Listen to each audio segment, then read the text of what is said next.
بسم اللہ الرحمن الرحیم۔ نبی کریم علیہ السلام بائی دا وے ایک قضائے حاجت کے لیے ایک باغ میں تشریف لے گئے۔ حضور باغ کے اندر داخل ہوئے ہی تھے کہ ایک اونٹ بندھا ہوا تھا، تو حضرت ابو درداء رضی اللہ تعالیٰ عنہ کہتے ہیں وہ اونٹ نے حضور کی طرف دیکھا تو اس نے رونا شروع کر دیا۔ اصل میں دکھ پوچھنے والا کو ملے تو پھر ہی رونے کا مزہ آتا ہے، ہر جگہ تو دکھ سنایا بھی نہیں جا سکتا۔ کوئی ایسا ملے نا جو دکھ پوچھنے والا ہو، تسلی تشفی دینے والا ہو، جس کے کندھے پہ سر رکھ کے بندہ دیر تک روئے۔ اونٹ رونے لگا تو حضرت ابو درداء رضی اللہ تعالیٰ عنہ فرماتے ہیں نبی کریم علیہ السلام اس کی طرف بڑھے، حضور نے اس کی پشت پر ہاتھ رکھا تو وہ اور زیادہ رونے لگا۔ پھر میرے محبوب نے اپنے کان مبارک اس کے منہ کے قریب کیے تو اس نے کوئی بات کی۔ محبوب نے فرمایا بلاؤ نا اس کے مالک کو، کہاں ہے؟ وہ جب آیا تو حضور صلی اللہ علیہ وسلم نے فرمایا کہ تم اس کی ضرورت سے زیادہ اس پر وزن رکھتے ہو، اسے اذیت دیتے ہو، تکلیف پہنچاتے ہو۔ اور پھر حضور علیہ السلام نے فرمایا اسے کھانا اور پانی وقت پر نہیں دیتے، اس کی دھوپ چھاؤں کا خیال نہیں رکھتے۔ اور آخری لفظ حدیث کے محبوب فرمانے لگے تم اس کے بارے میں اپنے رب سے نہیں ڈرتے؟ اس کے حقوق کے تحفظ کے لحاظ سے تم اللہ کا خوف نہیں رکھتے؟ وہ تم سے پوچھے گا اس کے بارے میں۔ یہ حدیث حضرت ابو درداء رضی اللہ تعالیٰ عنہ نے سنی ہوئی تھی نا، تو جب آپ کا اپنا وقت وصال آیا نا تو حضرت ابو درداء نے بھی اونٹ رکھا ہوا تھا۔ تو جناب ابو درداء رضی اللہ تعالیٰ عنہ نے گھر والوں سے بھی معافیاں مانگی، رشتہ داروں سے بھی، دوستوں سے بھی، تو پھر اونٹ کے سامنے بھی جا کے کھڑے ہو گئے۔ کہنے لگے اونٹ دیکھنا، اللہ کی بارگاہ میں میری شکایت نہ کر دینا، اس کے حضور کہہ نہ دینا کہ یا اللہ اس نے میرے حق نہیں ادا کیے۔ فرمایا میں نے کوشش کی ہے تیرے حقوق ادا کرنے کی، اور اگر کہیں کمزوری رہ گئی تو مجھ سے درگزر کرنا۔ یعنی یہ انداز تھا ان لوگوں کا۔ یہاں باتیں چونکہ باتوں میں رہ گئی ہیں اور اچھی اچھی باتیں اقوال زری میں اچھی لگتی ہیں، روزمرہ کے معاملات میں نہیں ہم شامل کرتے۔ اچھی باتیں نا اقوال زری کے طور پر بات میٹھی کرنے کے لیے لوگ بیان کرتے ہیں، کہتے ہیں آج ایک بات سنی ہے، کیا ہی بات ہے؟ وہ کیا تھی جی؟ وہ جی میں نے امام غزالی کا قول پڑھا ہے، امام رازی کا قول پڑھا ہے، امام شافعی کا قول پڑھا ہے۔ تو میاں وہ پڑھ لیا تو اس پہ عمل کرو۔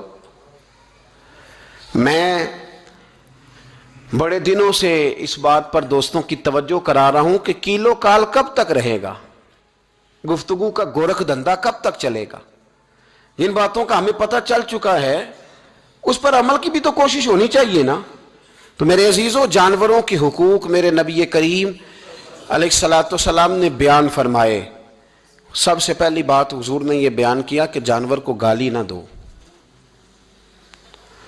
ایک شخص نے ایک مرغ کو گالی دی تھی تو نبی پاک علیہ السلام نے فرمایا اسے گالی نہ دے، یہ تو تجھے آذان کے لیے بیدار کرتا ہے۔ اور کو پتہ ہے نا کچھ نوابزادوں اور شہزادوں کی نیند خراب کرتا ہے مرغا بھی۔ اب تو خیر مرغوں نے اذانیں پڑھنی چھوڑ دی ہیں۔ یہ تکلیف کی بات ہے، خوشی کی بات نہیں، یہ درد کی بات ہے، یہ اذیت کی بات ہے۔ یعنی وہ وطن بھی کو وطن ہے جس میں اذان کی آواز ہی نہ آئے، وہ دیس بھی کو دیس ہے۔ ہم جا کے اب بسنے لگے ہیں ٹاؤنوں کے اندر، سوسائٹیوں کے اندر جہاں اذان کی آواز ہی نہیں آتی۔ وہ بھی کوئی جگہ ہے جہاں اذان کی آواز ہی نہ آئے۔ میں گزشتہ سال جب کراچی گیا تھا تو ایسی جگہ پہ تھا جہاں اذان کی آواز نہیں آتی تھی، تو میں نے گزارش کی تھی ان سنگیوں سے کہ یار ایک سے بڑے دھیمے لہجے میں فرمائش تو نہیں کرنی چاہیے، تو میں نے کہا تو یار کوشش کرو وہاں ٹھہرایا کرو جہاں مؤذن کی اذان تو سنے نا۔ یعنی انسان کی روح بیدار رہتی ہے کہ اذان کی آواز آ رہی۔ اب تو بہت سارے لوگ مسجد کے قریب گاڑی نہیں لیتے۔ یہ کتنے دکھ کی بات کہ جی تنگ ہوتی ہے، جی اذان کی آواز جو ہے وہ ہمیں تنگ کرتی ہے، لوگ گھر نہیں قریب خریدتے۔ نبی پاک علیہ السلام نے کہا مرغ کو برا نہ کہو، یہ تو تمہیں آذان کے لیے بیدار کرتا ہے، اللہ کا نام سناتا ہے، اس کو گالی نہ دو۔ جانور کو گالی دینے سے حضور نے منع کیا۔ یہ ہمارے دیہاتی لوگوں کی کچھ کا مزاج ہوتا ہے، گدھا گاڑی پہ بیٹھے ہیں تو گدھے کو گالیاں دے رہے ہیں، گھوڑے پہ بیٹھے ہیں تو گھوڑے کو گالیاں دے رہے ہیں۔ حضور نے منع کر دیا، فرمایا جانور کو گالی، او میرے بھائی جو مصطفیٰ کریم جانور کو گالی نہیں دینے دیتے وہ بھائی کو گالی دینے دیں گے؟ جو گدھے کو، گھوڑے کو اور مرغ کو گالی دینے سے منع کر رہے ہیں وہ بیوی کو گالی نکالنے کی اجازت دیں گے؟ وہ دائیں بائیں کسی کو، کچھ لوگوں نے رٹ لی ہیں گالیاں، زبان پہ چڑھی ہوئی ہیں، اور اس کو فخر کا سامان سمجھتے ہیں. اللہ سے ڈریں، یہ بھی کوئی فخر ہے، یہ بھی کوئی فخر ہے. ایک صاحب کہنے لگے جی وہ ہمارے مرشد جو بڑے کامل ہیں جی، مجھے آ کے بتانے لگے، گالیاں دیتے ہیں جی، ان کی گالیوں میں بھی فیض ہے. تو میں نے کہا اس طرح کر 15-20 گالیاں میرے سامنے اسے نکال، اسے کہا تھوڑا سا فیض تجھے واپس بھیجنا ہے، نکال. تو نکالتا ہے بھلا؟ کہنے لگا جی یہ تو نہیں ہو سکتا. تو میں نے کہا جب تیرے لیے اس کو گالی دینا بے ادبی ہے تو اس کا گالی دینا بے ادبی نہیں، یہ کون سا فیض ہے؟ اسلام بدتمیزوں کا مذہب ہے معاذ اللہ تعالیٰ. کس طرح کا رویہ اختیار کیا ہوا ہے؟ تو یہ کوئی اصول نہیں کہ آپ کے لب و لہجے سے جو ہے وہ کوئی اس طرح کی باتیں چھلکیں. اور بہت سارے یار آپس میں بیٹھے ہوتے ہیں تو مذاق میں گالیاں دے رہے ہیں. یہ توہین ہے ایک دوسرے کی، یہ ذلت ہے، یہ دوستانہ نہیں ہے. تو سب سے پہلی بات میرے نبی پاک علیہ السلام نے جانور کو گالی دینے سے منع کیا. دوسرا ہم دیکھتے ہیں کئی دفعہ ہمارے ہاں جو غریب لوگ ہوتے ہیں نا، وہ گدھا ریڑھی پہ کئی دفعہ سبزی بیچتے ہیں. یہ ہمارے آج کل کنوں بہت زیادہ ہیں مارکیٹ میں، تو میں دیکھتا ہوں کہ سڑک کے اوپر گدھے کو بھی کھڑا کیا ہوا ہے. کیونکہ اس لیے کہ اب وہ اسی کے اوپر سارا دن رکھیں گے اس کو، اور شام تک جب تک بکے گا نہیں اس بیچارے کی خلاصی نہیں ہوگی. نبی پاک صلی اللہ علیہ وسلم نے فرمایا کہ جانور کو سواری بناؤ، کرسی نہ بناؤ. 2 صحابہ بیٹھے تھے گھوڑے کے اوپر، ایک ادھر بیٹھا تھا ایک ادھر بیٹھا تھا، دونوں آپس میں باتیں کر رہے تھے. جس طرح ہمارے زمانے میں جو نئی کار خریدتا ہے نا، تو اس کا بھی کوئی واقف مل جائے تو وہ روڈ کے اوپر کھڑے ہو کے بات کرتا ہے، چونکہ روڈ تو اس نے الاٹ کرایا نا اپنے نام. تو میرے جیسا آدمی کئی دفعہ پیچھے ہو بھی نا، تو ایک دن بچہ مجھے کہنے لگا کہ زور سے ذرا ہارن دی. تو میں نے کہا یار اس کے پاس نئی دولت آئی ہے تو مطلب اس کو ہارن نہ دے، یہ پتہ نہیں کہاں سے بولے گا، تو اس کا تو کچھ نہیں بگڑے گا، تو ہمارے لیے مسئلہ بنے گا. کوئی عرض نہیں، اب یہ کھڑا ہے تو کھڑا. یہ اس کو لوگ چودراہٹ سمجھتے ہیں، یہ چودراہٹ نہیں ہوتی.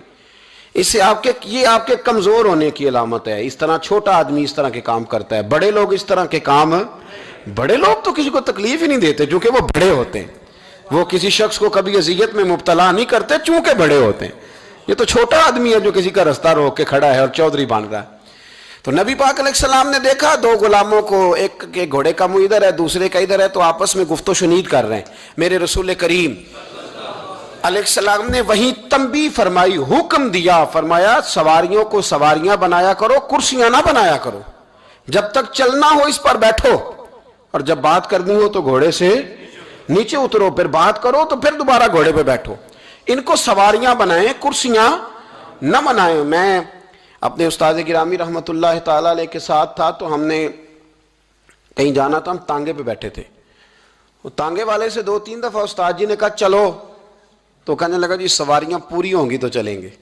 پھر کہا چلو یار جانا ہے، کہنے لگا جی سواریاں پوری ہوں گی. فرمایا کب تک پوری ہوں گی؟ کہنے لگا جی آج کل ذرا رش کم ہے تو کچھ ٹائم لگ جائے گا. تو استاد صاحب نہ اتر آئے نیچے، اس نے سمجھا سواریاں ناراض ہو گئی ہیں. کہنے لگا جناب آپ بیٹھے ہیں، مطلب آ جاتی ہے ابھی سواری. تو استاد صاحب فرمانے لگے کہ میں سامنے پھٹے پہ بیٹھتا ہوں اس لیے کہ جانور کو سواری بنانے کا حکم ہے، کرسی بنانے کا نہیں. میں اس کو کیوں تکلیف میں مبتلا کروں؟ ابھی آتی ہے نا کوئی سواری باقی کی، تو آج اب ہمارے پاس عقلی دلائل ہوتے ہیں نا. وہ کہنے لگا جی نہیں آپ بیٹھے رہیں، آپ کو دیکھ کے باقی لوگ بھی بیٹھیں گے. تو استاد جی کہنے لگے میں تیری بات مانوں یا رسول اللہ کی بات مانوں؟ میں تو نبی پاک صلی اللہ علیہ وسلم کی بات مانوں گا نا. حضور نے فرمایا ہے کہ سواریوں کو سواری بنانا ہے، کرسیاں ممبر نہیں بنانا، ان کو ان پر چڑھے بیٹھے نہیں رہنا، تم نے اتر جانا ہے جب کام لینا ہے. تو جانور کا یہ حق ہے کہ اس سے اتنا ہی کام لیا جائے جتنا وہ اس کا بوجھ برداشت